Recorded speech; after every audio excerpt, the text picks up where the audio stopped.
Aujourd'hui, c'est unboxing.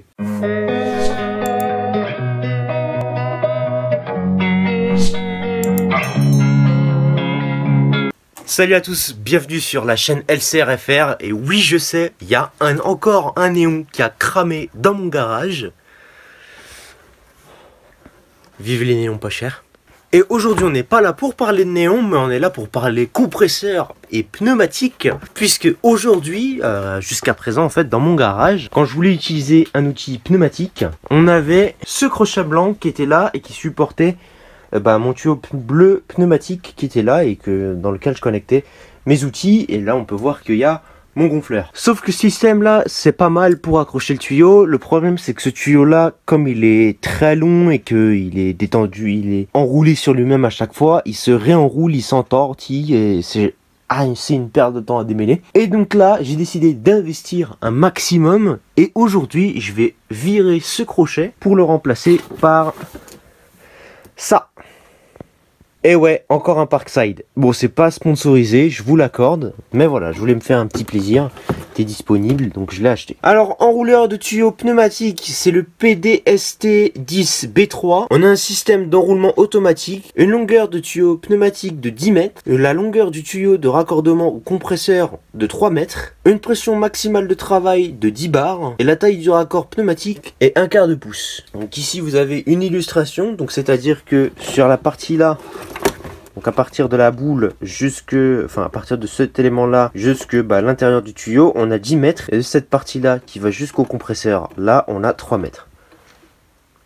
On nous dit que c'est inclinable à 180 degrés. Donc c'est à dire que quand on est au mur, on peut le mettre soit complètement plaqué contre le mur dans ce sens là ou dans ce sens là. De l'autre côté de la boîte, ah non, ça se voit en allemand. De l'autre côté de la boîte, on retrouve différentes informations concernant l'enrouleur. Voici la totalité de ce qui est écrit. Donc je vous laisse faire une capture d'écran si ça vous intéresse.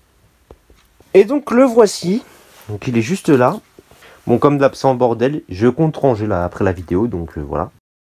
Mais déjà, il est quand même assez petit. Je pensais que ça allait être assez énorme parce que j'ai un enrouleur pour les robinets. Vous savez, les jets d'eau de jardin. Et c'est vachement gros, un enrouleur de jardin. Et celui-là, il est tout petit. Donc c'est super pratique. Je sais qu'il y a plein de personnes qui font de la mécanique qu'on voit sur YouTube justement, et il y a plein de personnes qui ont des enrouleurs pneumatiques comme ça, et franchement, hein, on va pas se le mentir, c'est vraiment super pratique. Donc là, moi par contre, pour pouvoir l'utiliser, je vais avoir un petit problème, puisque comme vous le savez, mon compresseur, c'est les anciens systèmes de raccord, hein, vous savez. En fait, ici, on a un écrou, et en fait, on dévisse l'écrou, on dévisse ça. On fait passer le tuyau là-dedans et ensuite on resserre et c'est ça qui fait le jointage. D'ailleurs, vous pouvez voir le système à peu près sur le bout du tuyau là-bas.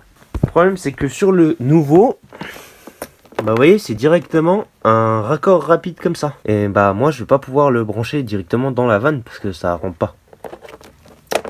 Donc, normalement, si on fait ça, on est perdant. Mais je vais devoir essayer, j'ai pas le choix. Il va falloir que je connecte le tuyau bleu, que je le cache un peu derrière et connecter ensuite le tuyau, l'enrouleur pneumatique avec le raccord rapide qui est juste là.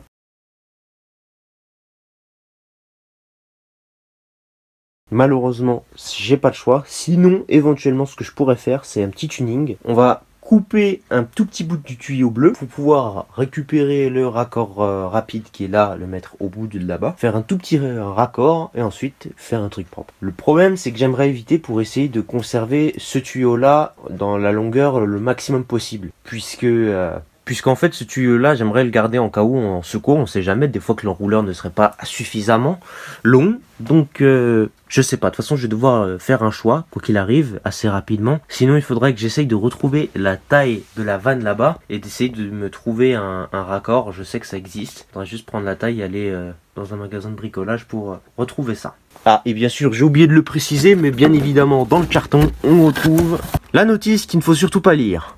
Bien sûr, le produit est garanti 3 ans. Allez, j'installe ça et je vous retrouve tout de suite après. Et ça y est, j'ai démarré le compresseur. Donc là, il est chargé. Il est chargé. À peu près chargé. On est un tout petit peu en dessous de 6 bars. Mais sinon, ça y est, c'est monté. Alors, j'avais une sensation étrange. Alors j'avais une drôle de sensation par rapport au tuyau. Il s'avère que le tuyau est un peu moins épais que l'autre tuyau, parce que l'autre tuyau en fait c'est une durite. Et ma foi, j'espère que ça devrait aller. Donc là c'est monté. Alors c'est très simple en fait le système de fixation. On met, vous voyez, hop, on a une petite vis en fait, c'est un système de crochet comme je vous expliquais. Et là ici on a un petit... Et donc le seul truc que j'ai fait, c'est que j'ai fait revenir la boule assez proche en fait, parce que je voulais pas qu'il y ait une grande longueur de tuyau qui pendouille comme ça. Vous voyez là il pendouille et moi ça me plaît pas. Je veux vraiment qu'il soit comme ça en fait le truc, pour que voilà, parce que déjà en plus il faudrait que j'essaye de fixer ça à peu près, parce qu'en fait depuis ce machin là jusque le compresseur on a 3 mètres, donc c'est un peu chiant. Et là j'ai bricolé un système. Donc j'ai coupé la durite bleue là, que vous voyez, pour que ça soit plus petit, pour éviter les perditions d'air. Et du coup j'ai connecté directement le tuyau. Au niveau de la connexion de l'embout rapide, voilà, c'est un peu fin quoi, donc faudra surveiller au niveau des fuites. Et là déjà il y a un truc qui est intéressant, c'est que j'entends pas de fuite d'air. Ah si, il y a une fuite d'air.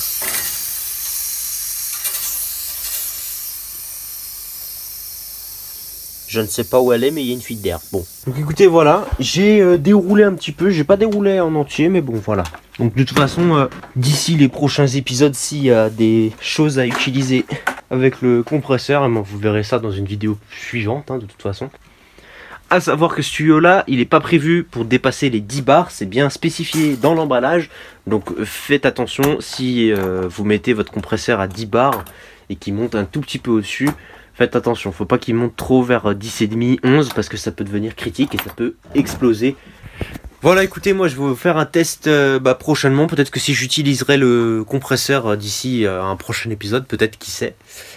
Écoutez, si vous avez d'autres questions à me mettre en commentaire à propos de cet enrouleur pneumatique, mettez-le moi en commentaire de la vidéo. Bien sûr, vous retrouverez le lien vers cet outil dans la description de la vidéo. Voilà, moi, en attendant, je vous laisse. N'oubliez pas de vous abonner à la chaîne si ce n'est toujours pas déjà fait. Et moi, je vous retrouve très prochainement pour une prochaine vidéo. Salut à tous. Il manque plus qu'à déblayer, mettre une voiture.